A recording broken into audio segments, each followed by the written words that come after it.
हम एक नया चैप्टर पढ़ने जा रहे हैं। तो सबसे पहले देखिए ये ऋतुओं के नाम लिखे हैं, है ना। ग्रीष्म ऋतु, वर्षा ऋतु, शीत ऋतु, बसंत ऋतु, शरद ऋतु और शिशिर ऋतु। ये कितनी ऋतुएं हैं? 6 ऋतुएं। तो ये मुख्य रूप से कितनी ऋतुएं मानी जाती है? 3, है ना। और बाकी पूरी सब ऋतुएं कितनी होती है? टोटल 6, है ना। अब संसार का भी एक मानचित्र हमारे पास था, लेकिन आज हम उसको भूल गए हैं लाना।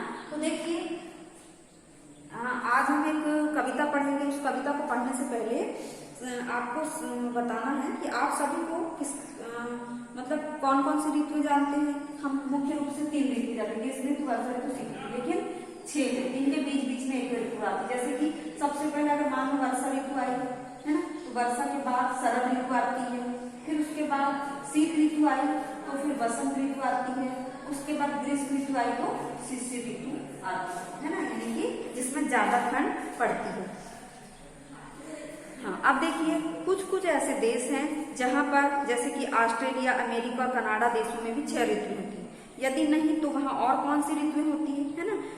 और अब एक चीज बताइए कि आपको कौन सी ऋतु पसंद है? कोई भी, है ना। जैसे कि हमको शीत ऋतु, क्योंकि ठंड में क्या होता है कि हमको ठंड तो लगती है लेकिन उसके साथ साथ बहुत सारी चीजों का फायदा होता है। जैसे सब्जियां हम बनाते हैं तो खराब नहीं होती।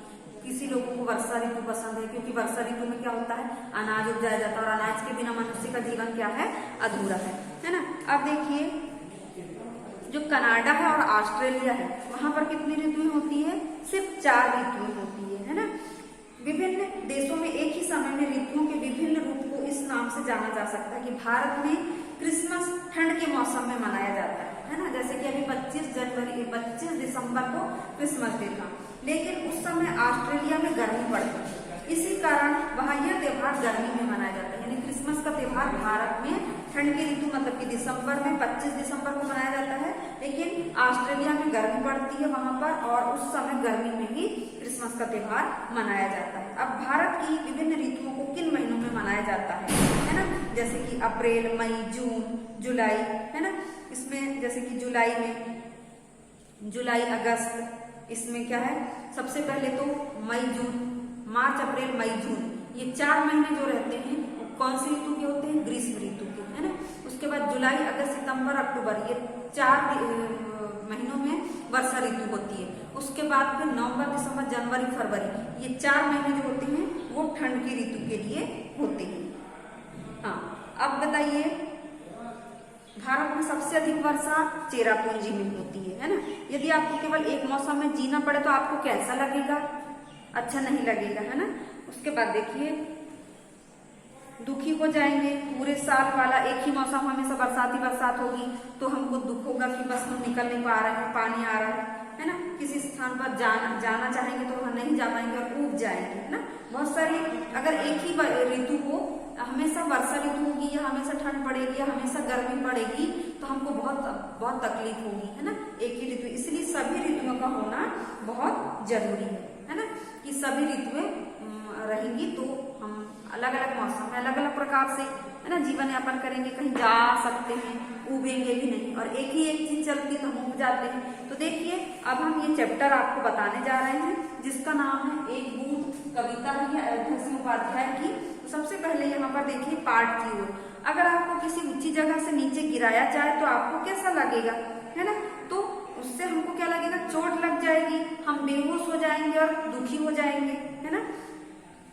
सेकंड क्वेश्चन इसमें, आपने कभी आसमान से गिरती बूंदे देखा है? हाँ, जब वर्षा ऋतु होती है तो बूंद बूंद पानी टपकता है ना। कभी कभी कम वर्षा होती है तो बूंद बूंद पानी टपकता है।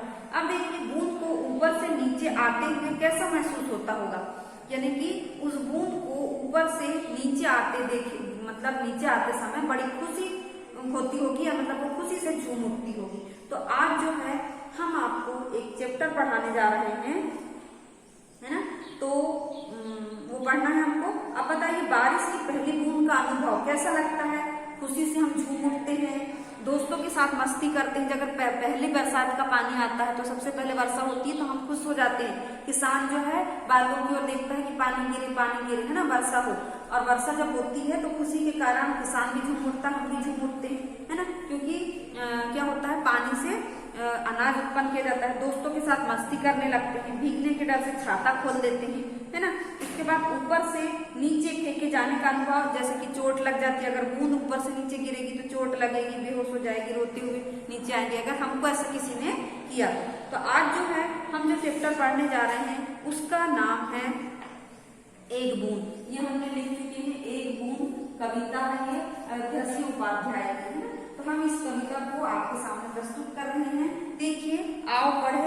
46 नंबर का पेज आपको निकालना है और अपने हाथ में पेंसिल रख के उसको अंडरलाइन भी करते जाना जहां जहां पर हम अंडरलाइन करवाएंगे। तो देखिए, जो निकलकर बादलों की गोद से, है ना, थी अभी एक बूंद कुछ आगे बढ़ी। जैसे कि बादलों की गोद से, बूंद कहाँ से निकलती है? बादलों की गोद से। अभी एक बूंद कुछ आगे बढ़ी। बूंद बूंद यानी कि बूंद बूंद से क्या होता है? एक पानी का बिल्कुल छोटा सा भाग, है ना। बूंद बूंद आगे बढ़ी, बूंद जैसे ही बादलों की गोद से निकली तो आगे बढ़ी। सोचने फिर यही जी में लगी। फिर क्या क्या सोचने लगी? वो बार बार यही सोचने लगी, हाय क्यों घर छोड़कर मैं यूं कढ़ी, है ना। कहती है कि मैं अपने घर यानी कि बादल को छोड़कर फिर क्यों मैं यहाँ पर आगे बढ़ने लगी, जाने लगी।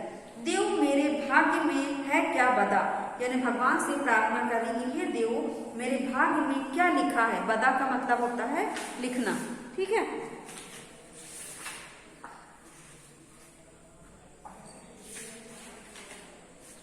अब देखिए, बदा मतलब होता है लिखना, बदा मतलब लिखा, है ना। बदा मतलब कि लिखा, मेरे भाग्य में क्या लिखा है।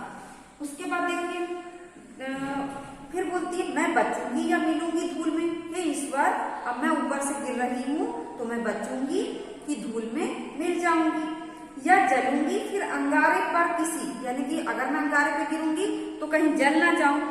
चू पड़ूंगी या कमल के फूल में, या हो सकता है मैं कमल के फूल में भी चू पड़ सकती हूँ। मतलब बूंद कहाँ से गिरी है, निकल रही है बादलों की गोद से, है ना।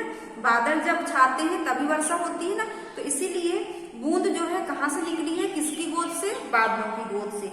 अभी एक बूंद कुछ आगे बढ़ी, अब वो आगे बढ़ रही है, ये देखिए बूंद बूंद पानी गिर रहा है। सोचने फिर, ये बादल का चित्र दिया, ये बूंद बूंद पानी टपक रहा है। सोचने फिर यही जी में लगी। फिर क्या सोच रही है? हाय क्यों घर छोड़कर मैं यूं कहीं। जैसे हम लोग कभी कभी कहीं जाने लगते हैं तो सोचते कि हम घर छोड़कर क्यों जा रहे हैं, दुख होता है हमको अपने घर छोड़ने से। वैसे ही बूंद अपना घर जो बादल है उसको छोड़कर दुखी हो रही है। फिर बोलती है, देव मेरे भाग्य में क्या बता है, क्या लिखा है मुझे नहीं मालूम, मैं बचूंगी या मिलूंगी धूल में। और सोचती है कि मैं क्या पता बचूंगी कि मिलूंगी धूल में, या जलूंगी गिर अंगारे पर किसी, या हो सकता है अंगार होगी घर मतलब नीचे, तो वहां पर मैं जल जाऊंगी। चुप पड़ूंगी या कमल के फूल में, या हो सकता है मैं कमल के फूल में पड़ूंगी। इस प्रकार से वो बूंद जो है सोच रही है। अब आगे देखिए ये वाला पैराग्राफ। बह गई उस काल एक ऐसी हवा, वह समुंदर और आई अनमनी। अब वो क्या कहती है, वो वाला समय उसका बीत गया सोचने वाला, अब आगे बढ़ी, है ना। हवा चली और वो समुंदर की ओर चली बूंद, अनमनी सी यानी उदास सी हो गई है ना, क्योंकि वो कहीं दूसरी जगह जा रही है। एक सुंदर सीप का मुंह था खुला, ये सीप देखिए, है ना, ये रेत में होती, समुद्र में होती है, तो इस सीप का मुंह खुला था, वो उसी में जा पड़ी। वो जो बूंद है उस सीप में जाकर पड़ी और क्या बन गई? मोती बन गई, क्योंकि उसमें रेत थी, उससे मिलकर वो एक स्वाति नक्षत्र का बूंद, उससे वो क्या बन जाती? सीप के मुंह में जाने से उसको एक वरदान प्राप्त है कि वो जो बूंद है आसमान मतलब बादल से जो बूंद नीचे आती है, अगर वो सीप के मुंह में पड़ती है तो क्या बन जाती है? मोती। और उसी मोती को लेने के लिए जो है बहुत से व्यक्ति, जो महान व्यक्ति होते हैं, वो समुद्र में जाते हैं और खोज करते हैं और उस सीप को मतलब उस मोती को निकालते हैं। अब यहाँ पर देखिए, मोतियों का उपयोग आभूषण बनाने के अलावा औषधि निर्माण में भी होता है। प्राचीन आयुर्वेदिक ग्रंथों में मोती भस्म का उल्लेख मिलता है। इससे पेट से संबंधित रोगों की कई दवाइयों का निर्माण होता है। अब देखिए, लोग यूं ही झिझकते सोचते जबकि उनको छोड़ना पड़ा है घर, किंतु घर का छोड़ना अक्सर उन्हें बूंद लौ कुछ और ही देता है कर।